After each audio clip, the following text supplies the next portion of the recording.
என் பேர் மாரிமுத்து. நான் எங்கள் ஊர் பேர் குலாலல் தெரு. குளூர் நாட்டை சேர்ந்த 12 கிராமத்தில் உள்ள ஒரு கிராமம் நாடு.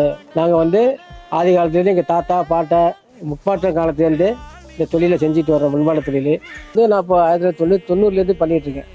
எங்கள் அப்பா இறந்தது பிற்பாடு நான் அந்த தொழிலை கண்டினியூவாக பண்ணிகிட்ருக்கேன். பொங்கலுக்கு தேவையான பொருள் சக்கரை பொங்கலுக்கு வெண்பொங்கலுக்கு 2 பானை, அந்த மாதிரி அதுக்கு சட்டி, பானைக்குள்ளே மூடி, அடுப்பு பொங்கலுக்காக புதுசாக எடுத்த அடுப்பு, அதில் வச்சு தான் அந்த பொங்கலை பொங்குவாங்க. தலைமுறைகள் கடந்து வந்த இந்த உழைப்புக்கு ஆதிகாலத்து அலங்கார மாளிகை தலை வணங்குகிறது.